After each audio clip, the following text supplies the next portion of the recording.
예, 금요일 묵상의 시간입니다. 새 언약의 주인공의 마음에는 말씀이 새겨져 있다. 새 언약의 주인공의 마음에는 말씀이 새겨져 있다. 자, 이런 제목으로 이번 주간 또 마지막 묵상 함께 나누겠습니다. 어제 우리가 살아가는 삶의 모든 문제는 외부에 있는 게 아니라 결국 사람 마음에 달려있다라는 걸 생각해 봤습니다. 자, 그래서 무엇보다 그 마음을 잘 다스려야 되는데 그 마음을 바르고 온전하게 다스릴 수 있는 유일한 방법은 그 마음을 창조하신 하나님께서 주신 그 가이드, 그 말씀, 그 성경을 우리 마음에 새겨야 되는 거죠. 그게 하나님이 새 언약의 약속으로 약속하셨던 게 바로 이거 아닙니까? 그러니까 새 언약이라고 말하지만 결국 하나님께서 처음으로 그를 믿는 백성들과 언약하신 그 시내산 언약의 내용과 그 가치와 다를 바가 없는 바로 하나님의 말씀이 새겨지는 겁니다. 그래서 천국 시민의 가치가 담긴 하나님의 명령과 규례와 시내산 약속, 하나님께서 새 언약을 통해 그의 백성들의 마음에 새기신 이 성경 말씀은 온 시대를 막론하고 참으로 중요한 천국 백성된 삶의 기준이 되어야 되는 거예요. 그래서 하나님께서 처음 시내산에서는 한 민족을 통해 그 일을 맡기시고 이뤄낼 수 있는 기회를 주셨지만 860년이 지나면서까지 저들이 그런 역할을 바르게 감당하지 않고 자기 길을 찾아 각기 제 길로 감으로 말미암아 하나님께서는 이제 그 하나님 나라를 이루어가는 역사들을 한 나라와 택한 민족이 아니라 하나님을 믿고 그 말씀의 가치를 따라 살고자 하는, 그러니까 끝까지 믿는 남은 자들을 통해 행해가신다고 그랬죠. 사실상 이스라엘이라는 이 민족이 택함받은 것도 처음 그 아브라함이 바로 그런 믿음, 말씀들, 들은 대로 살고자 하는 믿음이 있었기 때문이었어요. 그러니까 처음부터 믿음의 나라였어요. 그 아브라함과의 약속을 이루어가신 하나님께서 그 이집트에서 고통받고 있는 후손들을 기억하시고 구원해내셔서 저들에게 믿음의 길로 갈 것인지를 물었잖아요, 시내산에서. 그렇게 초대하실 때 이 백성들이 그리 살겠다고 결단했기에 하나님께서 이 민족들을 통해 그럼 하나님 나라를 이 땅 가운데 이루어가는 어떤 열방의 제사장의 역할을 맡기셨던 거죠. 그래서 그 하나님 나라의 존재를 알리는 얼굴과 같은 존재로서 하나님 나라의 백성답게 살아갈 그 법도와 규례와 명령을 주신 거고 하나님 나라의 제사장이요 거룩한 백성이다라고 선포하신 거예요. 그래서 하나님 나라 백성답게 서기 위해 반드시 하나님께서 주신 이 법도와 규례와 명령에 대해서 바르고 온전하게 알아서 이 법도를 통해 주시는 그 가치를 우리 삶의 유일한 기준이 되게 해야 된다라는 거죠. 이것이 이스라엘의 존재 이유였고 부르심의 이유였고 오늘날 성도들도 바로 이런 목적으로 우리가 부름을 받는 겁니다. 그래서 성도 한 사람 한 사람이 어느 나라, 어느 민족, 어느 혈통에 있든 간에 그곳에서 이 변치 않는 하나님의 말씀의 가치를 가지고 살아가는 하나님의 나라가 될 때, 그것이 교회가 될 때 결국은 이 온 지구상에 하나님의 나라가 이루어질 수 있었던 거죠. 그래서 하나님 나라 백성이요 제사장 나라라고 하면서 이 하나님의 말씀을 경홀히 여기고 읽지도 않고 묵상하지 않는 거, 그게 바로 하나님을 무시하는 거고요. 그것이 성도들에게 바로 가장 큰 교만이고 그게 죄악이 되는 거예요. 하나님은 당신의 마음을 말씀에 담아 주셨는데 그걸 외면하고 소홀히 여긴다면 그게 바로 하나님을 무시하는 거죠. 그래서 결국 그 생명의 길, 축복의 길로 가는 거를 모르니까 결국은 이 세상에서 방황하는 탕자의 삶이 되는 겁니다.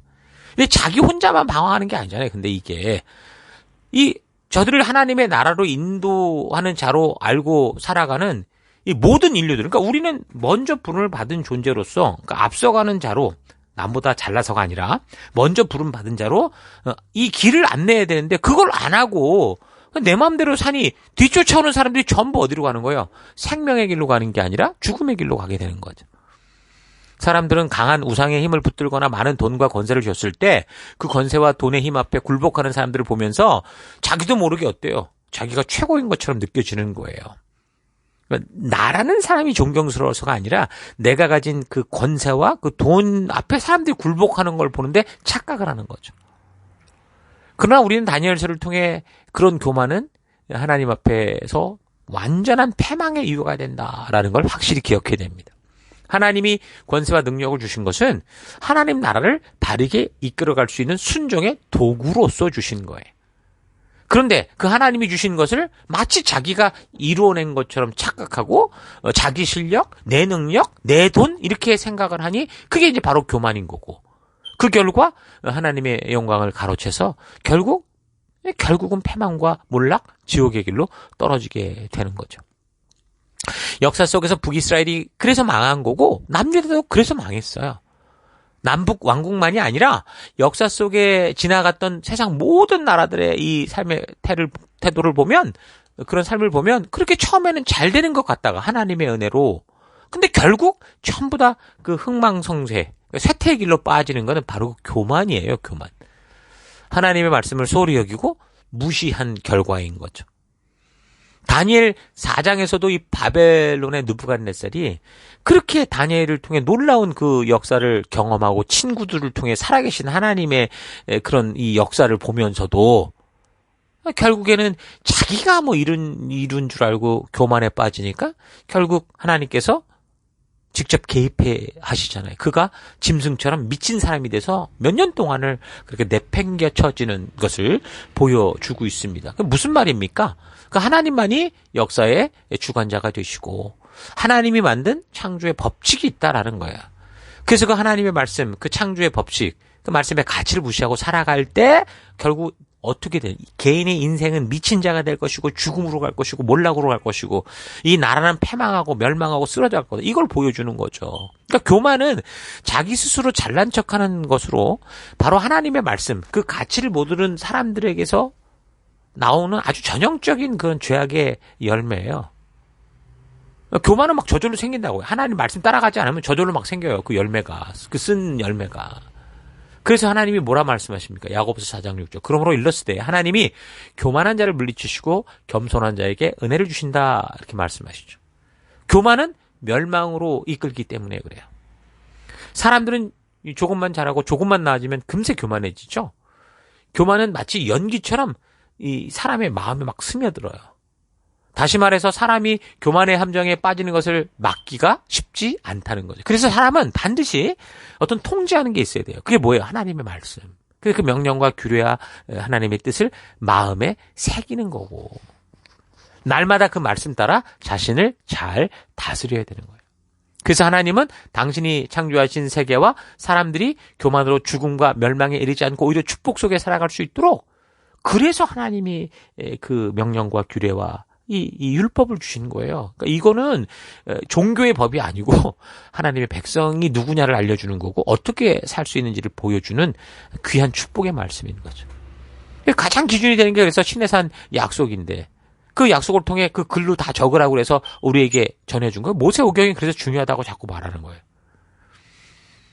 뭐 때로 필요하면 하나님이 특별한 사람들의 꿈이나 계시를 통해 오늘날도 분명히 말씀하실 수 있겠죠. 그러나 그걸 어떻게 확인할 수 있겠습니까? 확인 불가해요. 그래서 결국에는 하나님이 뭘 남기신 거예요? 기록을 남기신 기록. 변치 않는 하나님의 말씀. 그것도 이 역사 속에서 우리는 그렇게 믿죠. 이 66권 성경 안에 하나님의 분명한 뜻이 다 전해졌다라는 것. 이 성경 66권 안에 하나님의 진심이 들어와 있는 것을 우리 믿는 거죠. 그래서 이 들어와 있는 진심을, 하나님의 이 의도를 우리 가슴에 심는 거, 그게 새 언약의 약속이고 교회의 그래서 목적이고 교회가 행할 바, 성도가 이루어갈 바라는 거예요. 오직 기록된 말씀만이 참된 생명의 길입니다. 아브라함의 후손들, 언약 백성들은 이 소중한 말씀을 맡아놓고도 그 가치를 몰랐죠. 그 결과는 몰락이었습니다. 이 땅에 하나님을 알리는 제사장 나라라고 해도, 거룩하게 구별하여 빛과 소금된 존재로서의 사명을 받았다고 해도 그 하나님 말씀 따라 그 가치대로 살지 않고 자기 만족과 유익을 위해 내가 원하고 느끼는 대로 그렇게 세상 흉내내며 살아가면, 그 우상 따라가면 결국 다 몰락하고 포로가 되는 거예요. 그러니까 교회에서 기도와 금식과 찬양과 예배를 전부 뭘로 만드는 거예요? 우상의 어떤 이 우상을 이용하는 방법으로 만들 땐 다 몰락한다는 거죠. 그 이사야 1장이 분명하게 말씀해주고 있습니다. 그리고 결국 노예가 된 그 자리에서 이 백성들이 그 가치를, 하나님의 진정한 마음을 만나게 됩니다. 그들이 이 시내산 언약, 너무 소중했던 기회와 말씀들을 소홀히 여기고 무시했던 것, 또한 선지자를 통해서 그렇게도 애타게 외치셨던 하나님의 말씀을 항상 외면했고 무시했던 게 얼마나 무서운 죄였냐, 이걸 알게 되죠. 그 하나님의 말씀 속을 잘 보니 역사가 있고 미래가 있고 생명이 있고 축복이 있더라는 거예요. 그게 하나님이 약속하신 그 백성들에게 약속한 그 언약이었던 거죠. 그 모르고 몰랐던 게을렀던 악했던 그렇게 이제 결국엔 다 놓치고 나서 그러고 이제 그동안 이제 소홀했던 이 하나님의 말씀들을 다 찾아내기 시작합니다. 그래서 이 사람 저 사람이 여기저기 흩어져 있는 것을 수집해가지고 사본 만들고 그리고 훼손된 것들을 다 손질해서 보충하고 다듬어서 보존하기 시작한 거죠. 그래서 우리가 지금 보고 있는 구약 성경 이 39권이 AD 90년경 유대인 그 랍비들 모임이었던 얌미아 회의에서 확정된 건데 그 기본 틀이 바로 이 바벨론 이 시기 포로 시기에 만들어진 겁니다. 바벨론 포로 생활을 통해 이들은 하나님의 말씀의 중요성을 발견하고 하나님께서 말씀해 주신 것을 수집하고 모으게 되는데 이렇게 모아진 성경은 지금 우리가 이 이후 2000년이 지나도록 어떻게 해요? 인류에 지대한 영향력을 미치고 있는 이 사실을 우리가 보고 있는 겁니다. 이렇게 하나님의 말씀이 중요하게 여겨지고 모아지면서 이제 그것을 이제 해석하고 바르게 가르치는 이런 이 일들이 정착하기 시작하죠. 그러니까 그때 포로 시대 때는 성전이 없었고 함부로 모일 수도 없었기 때문에 그때부터는 이제 성전 예식들이 이런 게 다 빠지죠.